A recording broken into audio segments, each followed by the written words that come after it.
My name is Shane Cassell, and this PowerPoint is a brief introduction to aquaculture. Aquaculture, simply put, is the farming of aquatic organisms in either a freshwater or saltwater controlled environment. The origination of fish farming is attributed to the Chinese as early as 2000 BCE, documented by writings of Yu the Great, Shao dynasty's first emperor.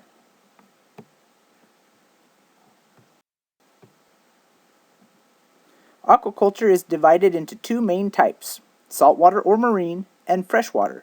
Examples of saltwater aquaculture are Norwegian Atlantic salmon or Puget Sound oyster farms. Examples of freshwater aquaculture are Mississippi catfish or Indonesian tilapia farms. Different methods of aquaculture require different types of enclosures and media for the organisms. You have open water pens for marine aquaculture consisting of various types of netting suspended under floats. Shellfish such as oysters and mussels need some form of vertical media for attachment in shallow, tidal-controlled estuaries. And small freshwater ponds, natural or man-made, are required for raising freshwater fish. Do we really need aquaculture? The short answer is yes. Wild capture fisheries have hit their ceiling back in the 1980s at about 90 million metric tons a year. In 2009 alone, global seafood consumption reached 143 million metric tons. That is a 53 million metric ton deficit aquaculture is helping to fill, taking the pressure off our already overfished wild stocks. Did you know that aquaculture is much more efficient at producing protein compared to land-based animals? Fish turn more of their food into body mass. Compare beef. It takes 6.8 pounds of feed to produce 1 pound of beef, whereas salmon, the most feed-intensive of farm fish, only requires 1.1 pounds of feed to produce 1 pound of salmon. As good as it sounds, aquaculture still has many opponents.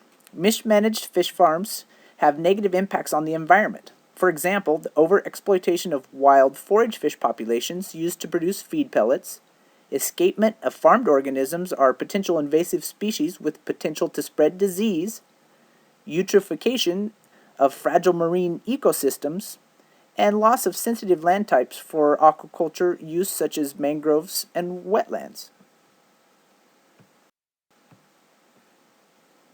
Alternatively, aquaculture offers positive impacts too. Production of farmed fish reduces the pressure on overexploited wild stocks. Aquaculture can reduce destructive land use like deforestation for agriculture by offering an alternative in sustainable aquaculture ponds. This can reduce poverty and increase food security in those areas.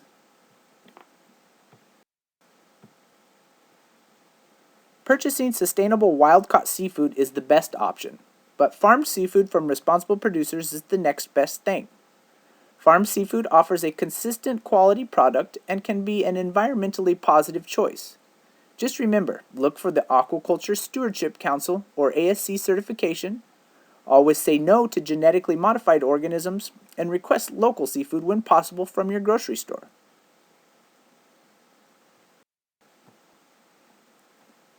For more information on how to make responsible seafood purchases or to answer any more questions you may have regarding aquaculture, you can go to any one of the websites on this list.